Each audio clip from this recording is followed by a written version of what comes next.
tabi'ahu bil huda ila yaumil qiyamah, amma ba'du. Pertama-tama kami dari DKM Masjid As-Sofia mengucapkan ahlan wa sahlan.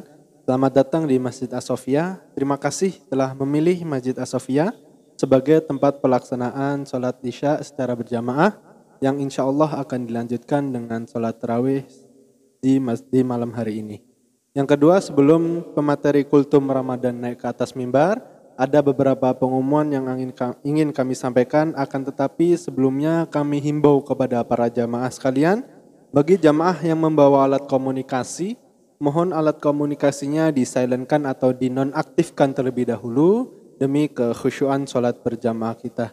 Dan bagi jamaah yang di depannya terdapat keropak, mohon bantuannya untuk menjalankannya. Bagi jamaah juga yang ingin menunaikan zakat, infak, dan sodakoh melalui Masjid As-Sofia, bisa menghubungi kami atau datang ke kantor sekretariat DKM Masjid As-Sofia. Dan juga bagi jamaah yang ingin berkontribusi dalam pengadaan program pengadaan buka puasa selama bulan suci Ramadan, bisa menghubungi kami atau datang ke kantor sekretariat DKM Masjid As-Sofia. Pengumuman selanjutnya yaitu mengenai kuldum Ramadan pada malam hari ini. Yang bertindak sebagai pemateri guru kita yang terhormat Al-Ustadz Dr. Kiai Haji Ahmad Alim LCMA. Alhamdulillah beliau sudah berada di tengah-tengah kita. Dan yang bertindak sebagai imam yang terhormat Al-Ustadz Ahmad Rifai MEI. Dan untuk jumlah kelopak pada malam kemarin sebesar Rp820.000. Semoga amal infak sodakoh para jamaah sekalian diterima oleh Allah Subhanahu wa Ta'ala, dilipat gandakan rezekinya serta diberi kesehatan selalu. Amin, Allahumma amin. Mungkin itu saja yang dapat kami sampaikan, kurang dan lebihnya mohon maaf. Billahi taufiq wal hidayah. Assalamualaikum warahmatullahi wabarakatuh. Kepada yang terhormat Dr. Kiai Haji Ahmad Alim LCMA, falyatafaddal mashkura ma'jura.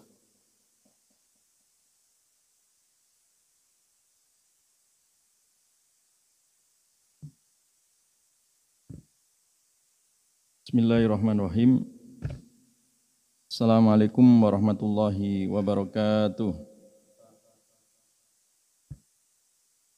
Alhamdulillahi wa kafa, wassalatu wassalamu ala nabina Muhammadin istafa wa ala alihi wa ashabihi ahli sidqi wal wafa wal akibatu littaqwa, amma ba'd. Kaum muslimin muslimat yang dirahmati oleh Allah, shaimin shaimat, qaimin qaimat, ya, yang insyaallah ya diberkahi oleh Allah semuanya, dan mudah-mudahan amal kita diterima di sisinya. Amin amin ya rabbal alamin. Baik jamaah sekalian, ketika Rasulullah sallallahu alaihi wasallam mengalami sesak dada akibat ucapan dan tekanan-tekanan dakwah dari orang-orang yang anti terhadap Islam, maka Allah Subhanahu wa Ta'ala menurunkan surat Al-Hijr ayat 97 sampai 99. Di situ Allah menawarkan 3 obat ketika siapapun mengalami sesak dada, sesak hatinya, ya, sedang sedih, sedang gundah di dalam masalah kehidupan. Turunlah surat Al-Hijr ayat 97 itu, yang isinya walaqad na'lamu annaka yadhiqu sadruka bima yaqulun fasabbih bihamdika wa kum minas sajidin wa'bud rabbaka hatta ya'tiyakal yaqin. Dan sungguh aku mengetahui sesungguhnya engkau Muhammad dadamu sedang sesak, ya. Jadi Nabi itu manusia, ya. Ketika ada ucapan tekanan-tekanan dakwah, ya, yang membuli Islam dan seterusnya, Nabi juga sakit hati, ya. Nabi juga sesak dadanya sebab ucapan-ucapan mereka orang-orang kafir itu. Aku sungguh tahu, kata Allah, dadamu sedang sesak. Bima yakulun, sebab apa yang mereka ucapkan, ya. Nabi dikatakan majnun, ya, dikatakan oleh orang-orang kafir Quraisy sebagai orang gila, sebagai penyair, epilepsi dan seterusnya, ya. Banyaklah Nabi dibuli oleh orang-orang kafir sehingga dada Nabi menjadi sesak. Aku tahu itu, kata Allah. Fasabbih bihamdi rabbika wa kum minas sajidin. Maka ada 3 obat di sini. Perintah Allah yang pertama adalah fasabbih bihamdi rabbika. Hendaklah engkau bertasbih memuji Rabbmu. Ya. Wa kum minas sajidin, dan hendaklah engkau termasuk orang-orang yang sujud. Wa'bud rabbaka hatta ya'tiyakal yakin, dan sembahlah Allah Rabbmu sampai datang kepadamu kematian. 3 obat yang ditawarkan oleh Allah sebagai terapi bagi siapa saja yang sedang mengalami kegelisahan, kegalauan, kegundahan. Orang gundah, orang galau itu macam-macam variasinya.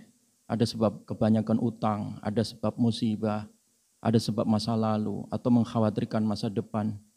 Ada sebab karena dibully, atau bahkan sebab nggak boleh mudik 2 kali. Ya, itu bisa menjadi galau juga hati banyak orang karena nggak bisa mudik. Dan seterusnya. Ya, problematika yang dihadapi masing-masing orang. Ketika orang mengamalkan 3 ini, dijamin oleh Allah Subhanahu wa taala selesai itu. Ya. Hati yang sempit, ya, hati yang gundah mendapatkan solusi sehingga lapang dadanya. Apa yang harus dilakukan? Yang pertama adalah fasabbi bihamdi rabbika wa kum minas sajidin. Fasabbi bihamdi rabbik. Perbanyak tasbih, perbanyak membaca alhamdulillah, subhanallah, subhanallah. Makanya Nabi itu ya, ketika beliau salat ya, khususnya salat malam ya, salat sunnah, salat qiyam ya. Beliau ketika rukuk sujud itu membaca tasbihnya adalah subhana dzil jabarut wal malakut wal kibriya wal azamah ya. Subhana dzil jabarut, maha suci Allah dzil jabarut. Dzil jabarut yang memiliki sifat al-jabarut. Al-jabarut itu dari kata jabar, asmaul husna. Yang maknanya jabarut itu 2. Yang pertama adalah alladzi yujbir inkisar al-qulub. Jadi Allah yang menambal, merangkai hati yang sedang pecah-pecah. Itu namanya jabar atau jabarut ya. Atau makna jabar itu artinya Allah lah yang menundukkan, mengalahkan musuh-musuhnya. Ya. Orang yang memusuhi Islam dan seterusnya. Itu jabarut. Nabi memuji subhanallah, ya, subhana dzil jabarut, ya, maha suci Allah yang memiliki sifat al-jabbar tadi itu, al-jabbar tadi itu. Itu dibaca Nabi di dalam rukuk dan sujud sebagai obat, ya, sebagai obat. Nabi juga mengatakan subhanallah walhamdulillah. Jadi membaca tasbih dan hamdalah itu ternyata melonggarkan ya dada kita yang sedang sesak, hati kita yang sedang gundah. Bahkan Nabi itu kalau susah, artinya dalam kondisi ya, dalam banyak ujian dan seterusnya, makanya Nabi membiasakan hamdalah. Bagaimana kabarmu ya Rasulullah? Alhamdulillah ala kulli hal. Segala puji atas segala sesuatu, segala puji ya dalam segala kondisi. Jadi dengan tasbih dan dengan hamdalah itu secara perlahan itu mengurai ya, dada yang sesak ya, hati yang sedang sesak, hati yang sedang sempit. Perbanyak itu. Ini perintah Allah ini. Fasabbih bihamdi rabbik ya, perbanyak membaca tasbih dan perbanyak membaca hamdalah. Subhanallah, alhamdulillah, wala ilaha illallah, wallahu akbar. Banyak itu. Redaksi tasbih itu banyak sekali. Silahkan mana yang paling mudah. Ya, kalimatani khafifatani fil lisan, ya, fil lisan thaqilatani alal mizan, ya, habibatani ilar rahman subhanallah wa bihamdihi subhanallahil azim. Itu juga boleh, ya, 2 kalimat yang ringan di lisan, mudah diucapkan, tapi timbangannya berat nanti di mizan. Subhanallah, alhamdulillah, ya, subhanallah wa bihamdihi subhanallahil azim. Itu yang pertama. Jadi solusi kalau kita ini yang namanya manusia itu banyak sekali, apalagi zaman-zaman penuh ya ujian, penuh cobaan seperti ini, banyak orang mudah sesak hatinya ya. Setiap saat dan waktu itu mengintai manusia. Ya, maka obatnya yang paling mujarab adalah baca tasbih dan baca subhanallah, ya, baca subhanallah atau membaca hamdalah. Yang kedua, wakum minas sajidin, wakum minas sajidin. Perbanyak sujud.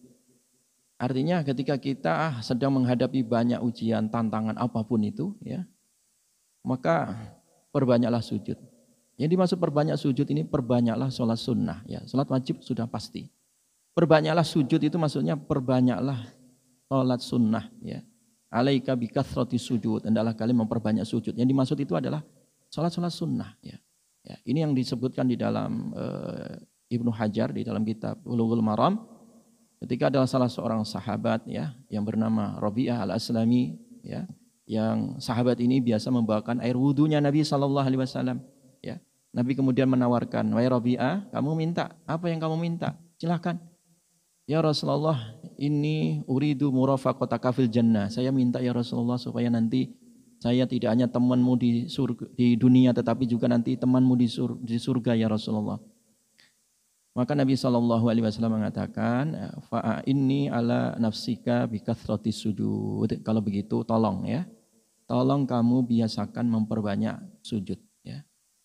Nah, dikomentari di dalam Bulughul Maram itu ya ditaruh bab ini sebagai bab untuk memperbanyak sholat sunnah. Ketika orang itu memperbanyak sholat sunnah, tidak hanya hatinya dilapangkan oleh Allah, tetapi juga surganya dinaikkan. Ya, surganya dinaikkan. Ya, dinaikkan sampai level yang paling tinggi, yaitu surga Firdaus. Ya, ketika permintaan sahabat tadi, saya ingin menjadi temanmu ya Rasulullah di surga. Maka Nabi mensyaratkan perbanyaklah sujud tadi. Artinya apa? Perbanyak sholat sunnah. Ya. Karena dengan sholat sunnah ini, ya, hati menjadi lapang dan derajat itu semakin ditinggikan oleh Allah Subhanahu wa taala sampai ke Firdaus. Dan yang terakhir jamaah sekalian, ya, obat dari segala ya, penyakit hati dan juga kesulitan, kesempitan hati itu yang ketiga adalah wa'bud rabbaka hatta ya'tiyakal yakin, ya. Sembahlah Rabbmu sampai datang kepadamu al-yakin. Al-yakin yang dimaksud di sini adalah kematian. Ya.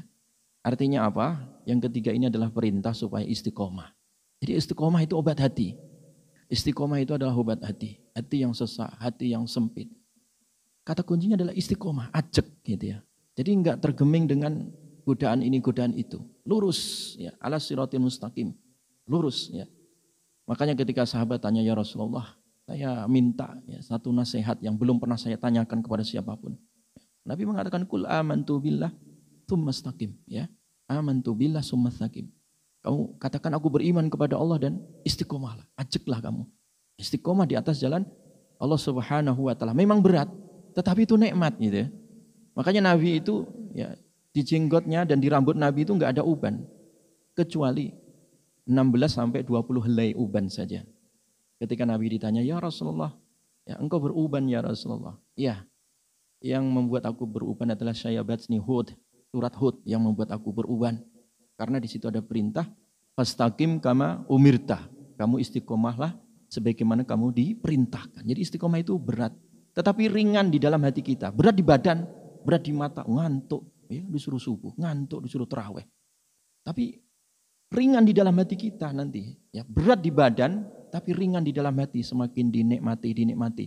Makanya dulu adalah seorang tabi'in, ya, ada salah seorang ulama, ketika dia sholat niatnya hanya 2 rakaat, Allahu Akbar. Tetapi ketika nikmat dia tambah sampai ratusan rakaat dia sholat, ya. Karena menikmati itu tadi, ya. Itulah istiqomah, ya.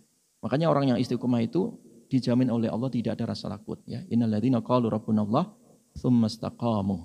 Sesungguhnya orang yang mengatakan Tuhanku adalah Allah dan dia istiqomah. Fala khaufun alaihim walahum yahzanun. Tidak ada rasa takut dan tidak ada rasa sedih. Ya. Makanya diobati oleh Allah Subhanahu wa taala ketika engkau dadamu sakit Muhammad, dadamu sedang sempit, ya. Wa'bud rabbaka hatta ya'tiyakal yakin. Sembahlah Allah.